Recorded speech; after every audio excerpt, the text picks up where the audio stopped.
Have you ever wondered what it would feel like to lose everything you have ever known? To watch the very ground beneath your feet turn against you, becoming a fine, choking powder that blankets your past and smothers your future. This was the reality for countless families in the American heartland during the 1930s. The Great Depression had gripped the nation, but for the tenant farmers of Oklahoma, a man-made disaster compounded the misery. Years of aggressive farming had stripped the topsoil, and when the rain stopped, the earth simply dried up and blew away in great dark clouds.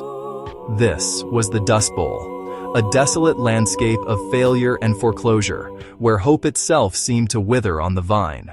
This story, The Grapes of Wrath, is not a grand tale of kings or conquerors. It is the story of ordinary people pushed to extraordinary limits. It begins in this broken world, where the red earth of Oklahoma is scarred by the tracks of tractors, the machines of faceless banks that have come to claim the land. The air is thick with more than just dust. It is thick with a sense of profound loss. Families who had worked the same plot of land for generations were told it was no longer theirs.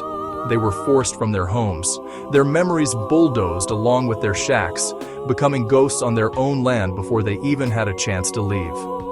Young Tom Joad, just released from prison on parole, returns home to find his family's house abandoned, a hollow shell haunted by the life it once held. He finds his kin huddled at his Uncle John's place, preparing for a monumental exodus. They have heard whispers of a paradise to the west, a place called California, where green valleys overflow with fruit and work is plentiful for anyone willing to pick it. Their decision is not born of adventure, but of necessity. With what little money they can scrounge together, they purchase a rickety old Hudson truck and convert it into a makeshift home on wheels. They load it with everything they own: mattresses, pots, pans, and the most precious cargo of all, themselves. Pa Joad is weary but determined. Ma Joad, the quiet, unshakable core, holds them together with fierce, steady love. Together with their children, grandparents, and a former preacher named Jim Casey, they set their sights on the horizon. The journey west is a trial by fire. Route 66 is not a path to salvation, but a gauntlet of hardship and heartbreak. The road wears their tires, drains their fuel, and chips away at the family, claiming the very old and the very weak. At every stop, they are met with suspicion and contempt, called Okies, treated as a plague of locusts.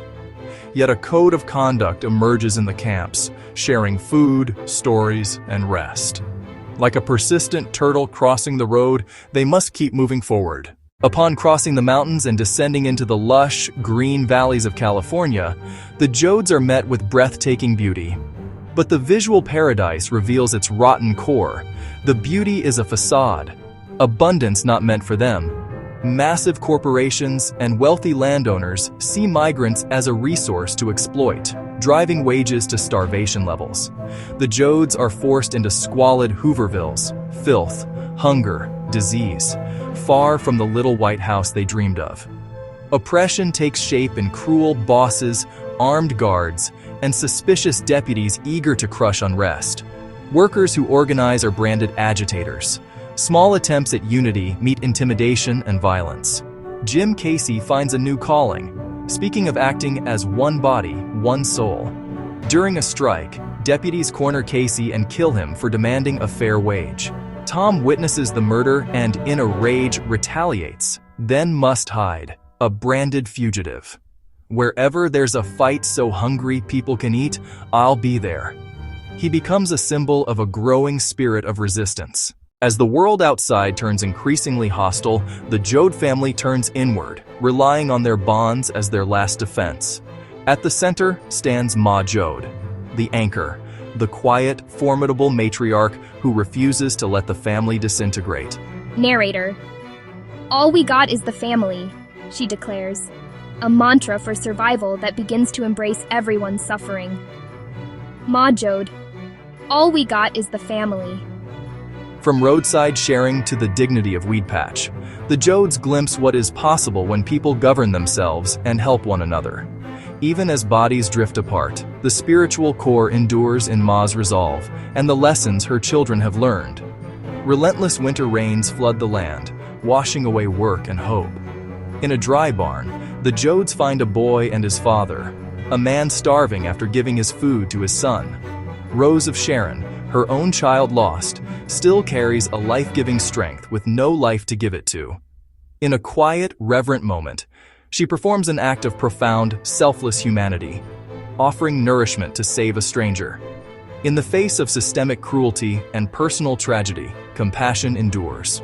True hope lives in courage, unity, and our capacity to care for one another.